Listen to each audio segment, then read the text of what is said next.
ముందుగల మనతోలి వెలుగు ప్రేక్షకులందరికీ నమస్తే. స్వేచ్ఛల ఆయమన్న ముచ్చటిచ్చిండు, చెప్పే ప్రయత్నం చేస్తే వినే ప్రయత్నం చేయరే. బీసీలే టార్గెట్.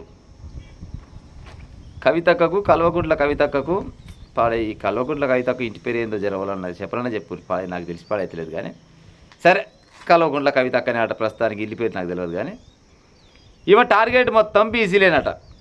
ఏం చెప్తున్నావు అక్క, చెప్పుకరా జరా దెబ్బ చెప్పు. జాగృతి కమిటీల్లో బీసీలకే పెద్దపీట.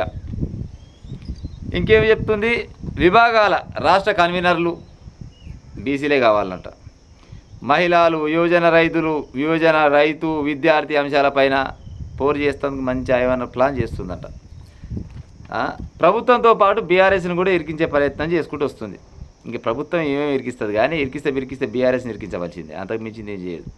ఇంకా రాష్ట్రంలో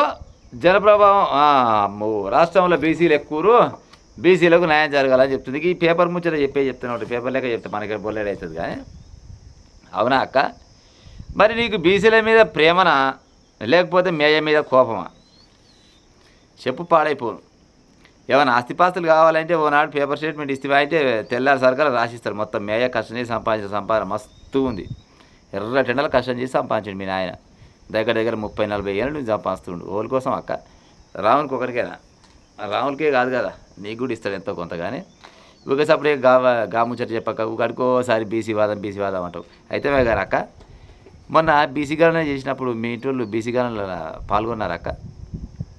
కులగణన చేసిరు కదా మొన్న. మరి ఆ కులగణనలో మీరు కానీ మీ ఇంటి వాళ్ళు కానీ ఎవరన్నా పాల్గొన్నట్టు దాఖలాలు ఉన్నాయా? మరి ఆయన ఎక్కడ పోయిరక్క? ఈ జాగృతిలోనే పెద్దపీట వేస్తున్నావు.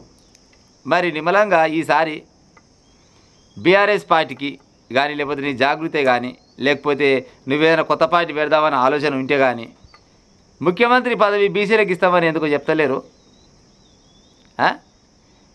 ఆయమనే మేము మీ చేతిలో పెట్టుకొని ఉత్తపోషిగాలనేమో బీసీలకు, ఎస్సీలకు, ఎస్టీలకు గీల చేతిలో పెడతారు. మరి ఆయమన్న పదవుల ముచ్చట ఎందుకు చెప్తలేరు? ఎంతసేపటికి యువజన సంఘాలల్లా, రైతు విభాగంలా, మహిళలకు సంబంధించిన దాంట్లో గిన్నెలు అయితేనేమో బీసీలకు ప్రాధాన్యత ఇస్తావు. మరి ఆయమన్న పదవులకు వస్తారా కల్లా మరి ఎందుకు నేను బీసీలకు ఇస్తాను అనలేకపోతురు?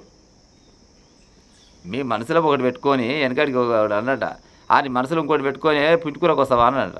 గట్టినే ఉంది మీ సంగతి. మీరు ఇవాళ బీసీల మీద ప్రేమలకు పోస్తున్నారు.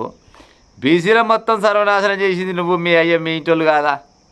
మరి ఎవరు నమ్మి పాడవుతున్నారు మిమ్మల్ని? ఈ జాగృతి పాడగానే ఏడ ఉందో ఓనికి సరిగా తెలియదు. అది నీ ఒకదాని కోసమే ఉన్నట్టు జాగృతి. మరి ఏం చేసినట్టు ఈ జాగృతి? ఇప్పుడు ఈ తెలంగాణ జాగృతి అని పెట్టినావు కదా నువ్వు. తెలంగాణ జాగృతి వలన తెలంగాణ రాష్ట్రంలో ఎవరికైనా ఉపయోగం జరిగిందా? జరిగితే మీ లీడర్లకు జరగవచ్చు, ప్రజలకు జరిగిందా చెప్పు. ప్రజలకు ఏం జరగదు, వీళ్ళ ఇంటోళ్ళ కోసమే. అది అందులో ఒక భాగం. బీఆర్ఎస్ పార్టీలో ఇది ఒక భాగం అన్నట్టు లెక్క. ఒకవేళ నీకు మీ అయ్యకు నచ్చలేదు అనుకో, మీ అయ్యకు నీకు పడతలేదు అనుకో, లేకపోతే మీ అన్నకు నీకు పడతలేదు అనుకో, పార్టీ పెడితే కొత్త పార్టీ పెట్టరా? పోతాప్పుడు పాడైపోయి గుండాలని మీద ఎందుకు వేసి పాడవుతున్నావు? ఈ లేని ప్రేమలు ఎందుకు కొరకపోతున్నావు కవితక్క? బీసీలు అనగానే నాకు ప్రేమ, బీసీలు అనగానే నాకు ప్రేమ. మరి బీసీల మీద ప్రేమ ఉంటే ఫస్ట్ మీ అయ్య ఏం చేసిండు? ఫస్టే తొలిదోమరమే బయటపై మాట్లాడిండు, ముఖ్యమంత్రి పదవి ఎక్కిండు. దళితులను చేస్తా అని చెప్పిండు, చేయలే కదా.